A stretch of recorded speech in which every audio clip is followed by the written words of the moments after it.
Welcome everybody to another 10-minute chess opening video. I've been requested to do this by so many people, the English opening with the white pieces. The English starts with the move c4, and the real question is, why would one play the English when you are supposed to play the queen's pawn, the king's pawn early on? Well, first of all, the English cuts back probably 90 to 95% of familiarity for your opponents. So they're used to playing something against d4, against e4. All of a sudden, they have the English. The other thing about the English is that it avoids certain move orders. It can avoid certain openings. For example, if you want to play d4, but you have an opponent who wants to play the Nimzo-Indian with bishop b4, the English avoids that. And it, knight f6, knight c3, e6, now your center is ready and you can play the move e4. Right? And then obviously black here cannot play a Nimzo-Indian, for example. Another example of avoiding a certain opening theory is, for example, in this move order, if let's say they want to play a Grunfeld, you can play e4 and shut that down, and oftentimes this results in you getting a position where they have to play a King's Indian defense. So the English can be used to solve certain move orders, while at the same time allowing you to play more flexibly with potentially g3 and bishop g2. Now, to that point, there are two ways that you can play the English opening. There is the two knights English, where you put two knights in the center of the board. Sometimes you try to push your d-pawn a little bit later. Or there's the English where you immediately play g3, bishop g2, and you actually put this knight on e2. So black can obviously set up in a million different ways. The English doesn't really control the center too much, so black can play e5. This is a reverse Sicilian defense because it's basically like e4, c5, except you're playing the Sicilian and you have an extra move. We actually saw this played a ton between Magnus Carlsen and Hikaru Nakamura in the recently concluded finals. If you haven't caught up on those recaps or those videos, I highly recommend you go look at them. And Magnus played a lot of g3 and bishop g2, but he did play some knight c3, knight f6, and the four knights English, where you can now play moves like e3 to try to play d4 or g3, bishop g2, and so on and so forth. In this video, I'm not going to go into a crazy amount of theory because there is some theory, but I want to intro this whole opening to you and potentially tell you about the overarching themes and plans.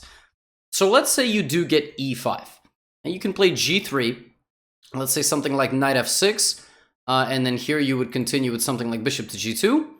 And again, black can set up in a million different ways. Black can play in the center first. If black plays in the center, you should obviously make this trade and then continue with your development. Consider two fianchettos. At some point, you can play b3, bishop b2. That's also very useful to put some pressure on the center with the bishops, and you will delay your central development for a little bit. If black doesn't play like that, just plays knight c6. You play knight c3, say this bishop goes somewhere, maybe bishop c5, maybe bishop e7, maybe you get a bishop b4.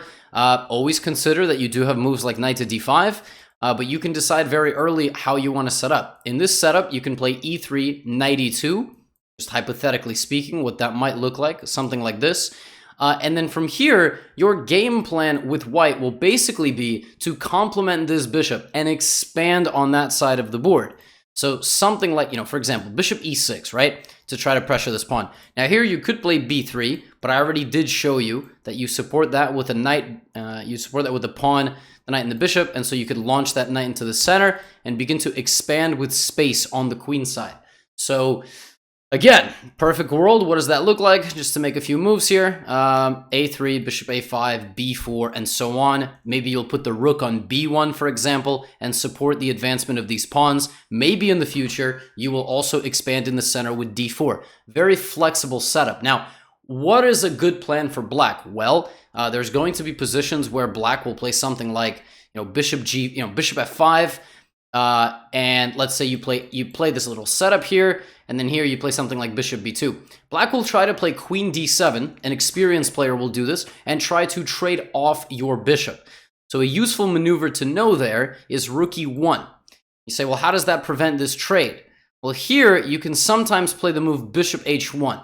And so rook e1 has moved the rook, out of the way of this dark squared, of the light squared bishop, the black bishop, I should say. Now you hide on e1, h1, not e1. You put the rook on e1, bishop on h1, and you play d4 and try to trap that bishop on b6, take a lot of space, put the knight in the center of the board, and so on. That's one way. But if you want to challenge your opponent's setup, you really have to, with the English, notice very early on how they're trying to set up their pieces. So for me, I actually don't play g3 when I play c4. What I do is my next move is almost always knight c3. So if they play knight f6, I'll play knight c3. I'm looking at how they're developing. If they play e6, I'm going to play e4.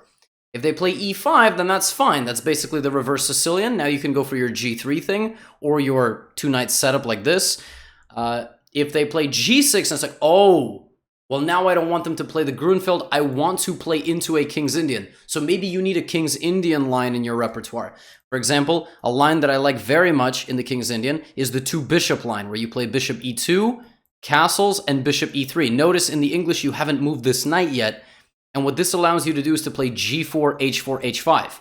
So before you even develop your knight, you're already attacking. You're going to play queen d2, maybe bishop h6, and you're trying to put some pressure on a King's Indian player, recognizing how they're playing as the game progresses.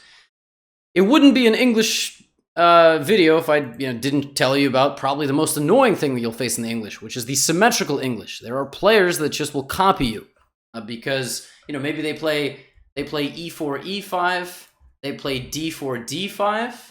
So against the English, they don't really have an opening, so they play c4, c5. That might happen. What I recommend against this is the Botvinnik setup. I believe with the black pieces, that's what it's called, but you can play it with the white pieces as well. Knight c3, and then again, g3, bishop g2. You can get copied the entire way. Now, sometimes here, some of the super grandmasters have experimented with an early h4 push. MVL, Aronian, they'll play like h4. Black might still copy, but then you can transfer your knight to like f4, for example, rather than just developing naturally with knight h3. The symmetrical English is pretty annoying. There's no way around it. It's actually fundamentally one of the drawbacks of playing the English is that they can just copy you and black should be fine. How many people are going to do that against you, I really can't predict, but obviously I should tell you it. It might happen, and against that you can just try to play on the queen side, rook b1, a3, b4. You can play this early h4 thing.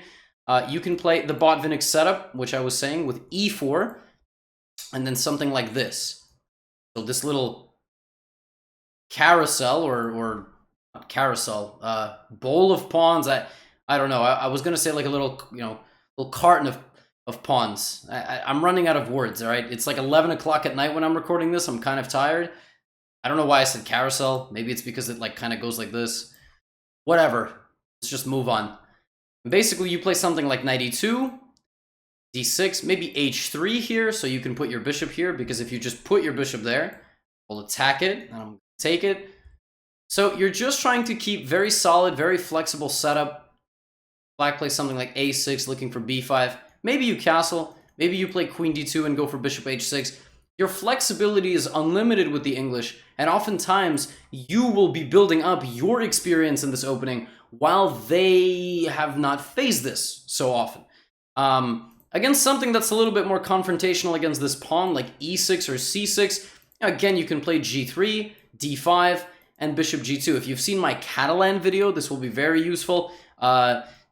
Giving away this pawn is really not dangerous. You can oftentimes combine the English with the Catalan. If you're interested in playing the English, I highly recommend looking at the Catalan video as well, because the positions are very similar. You'll win this pawn back very easily with moves like queen a4 check, sometimes knight a3, knight c4, and even just knight f3 castles and knight e5 and taking back this pawn, because defending it will result in some damage on this diagonal. The loss of material is probably the most obvious. That's pretty much it. The English it's I don't always recommend it for beginners and intermediate players, because in my opinion there's not enough tactics. But if you're a player who likes a slower game where you don't want to get caught with some stupid opening trap, the English is perfect for you. Hope that helps. I don't really need much more than 10 minutes for this one. A couple of videos are going to appear on that side. You can feel free to check them out. Got a lot of content on this channel. Let me know your thoughts in the comments below. Maybe drop me a game that you've played in the English. I'll catch you in the next video.